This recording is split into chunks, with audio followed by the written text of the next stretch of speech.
Pengertian pembelajaran berdiferensiasi adalah serangkaian keputusan yang dibuat oleh guru yang berorientasi kepada kebutuhan murid. Pembelajaran berdiferensiasi juga pembelajaran yang mengakomodir kebutuhan belajar murid.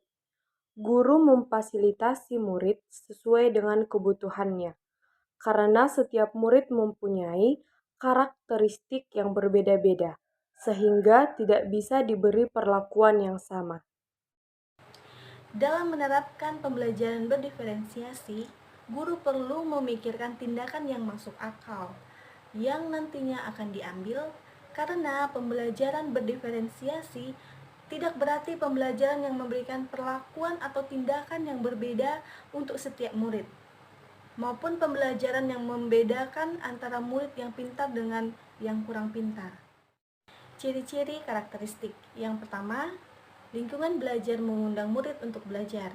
Yang kedua, kurikulum memiliki tujuan pembelajaran yang didefinisikan secara jelas.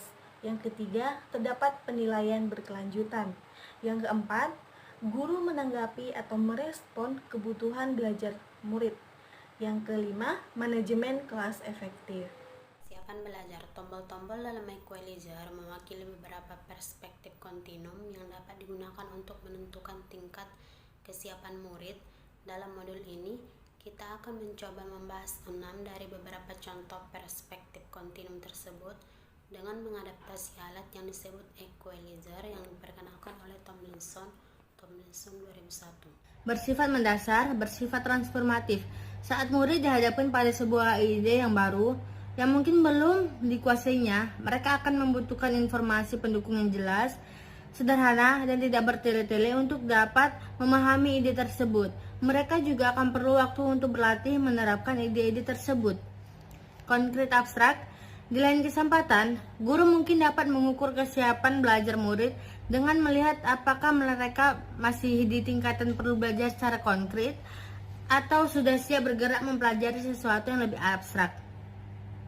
Sederhana kompleks, beberapa murid mungkin perlu bekerja dengan materi lebih sederhana dan satu abstraksi dalam satu waktu. Yang lain mungkin bisa mengalami kerumitan berbagai abstraksi pada satu waktu. Struktur atau open-ended. Kadang-kadang murid perlu menyelesaikan tugas yang ditata dengan cukup baik untuk mereka, di mana mereka tidak memiliki terlalu banyak keputusan untuk dibuat. Kemudian tergantung atau dependen, mandiri atau independen.